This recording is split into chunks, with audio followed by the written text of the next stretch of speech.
Dude, okay, so I read this headline the other day, right?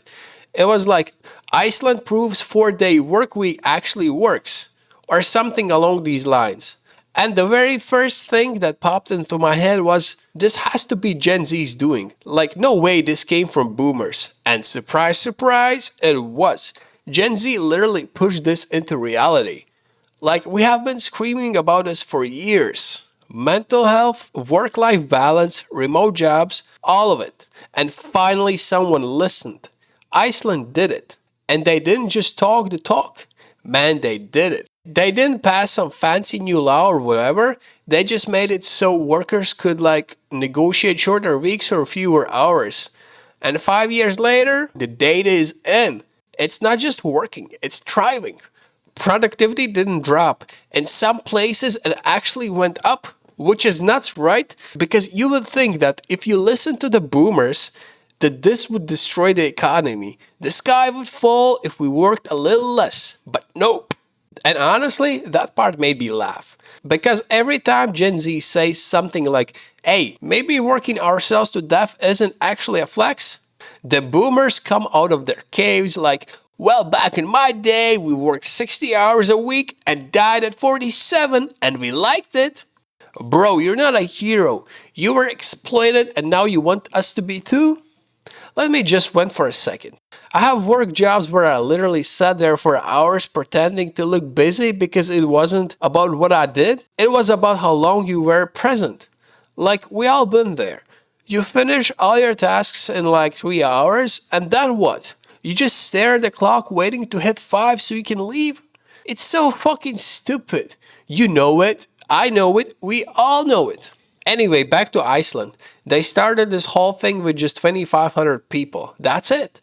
Like 1% of their working population. But it worked so well, like 86% of people were into it, so they went nationwide in 2019. Now almost 90% of workers in Iceland do a 36-hour work week. That's 4 days, same pay, same job, no tricks. No BS like you get Fridays off, but now your Monday till Thursday is hell. No, just less work, same money, more life. And can I just say something about corporate fear mongering around this? Like stuff you hear from CEOs or reading Forbes or whatever, it's always like, oh no, we can't cut hours, productivity will collapse, the economy will explode. Think of shareholders. Like, shut up. If your business model only works when you underpay and overwork people, your business is trash. Sorry, but not sorry. No one cries for us when we can't afford rent, so don't expect me to shed a single tear for a company that can't afford to treat its workers like humans.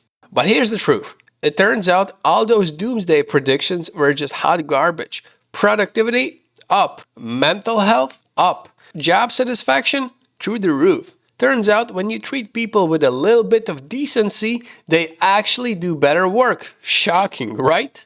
And here's another part that low-key made me tear up. Iceland saw an improvement in gender equality too, like more dads spending time with their kids, helping around the house, being present. Because when you give people time, they use it. They invest it in their families, their passions, and their communities. We're not robots, we're human beings. Who knew? Also, they didn't pull a Belgium card and say, oh, you can have a 4-day week, but now you have to work 12-hour shifts. Nah, Iceland did it right.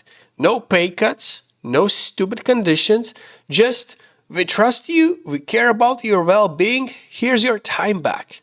And it worked. You know why this is blowing people's minds? Because we have been sold this lie for decades that working more hours equals being more valuable. But that's BS. We have all had jobs where we did the bare minimum just to make it through the day. Not because we're lazy, but because the system is broken. You work your ass off and what do you get? Stress. Maybe a pizza party if you're lucky. And bro, this whole obsession boomers have with productivity, that's the hill they will literally die on. They use it to justify everything.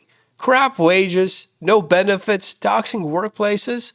But guess what? Turns out their precious productivity isn't even tied to hours worked. It's tied to how people are treated. And listen, I get it. This is just one country, just a small step. But it matters. It's proof. Proof that Gen Z isn't crazy. We're not lazy, we're just refusing to live like previous generations who thought suffering was a personality trait. This system doesn't work anymore. Hell, it never worked. And now we're starting to change it. Look, when boomers say stuff like, oh, you Gen Z kids don't even know what gender you are, I'm like, bro, you don't even know what decade it is. You're still operating like it's 1965 and houses cost $10. And you could feed family of 5 on a single income working at the post office. That world is gone. It's dust. Get over it. The world changes, man. It has to.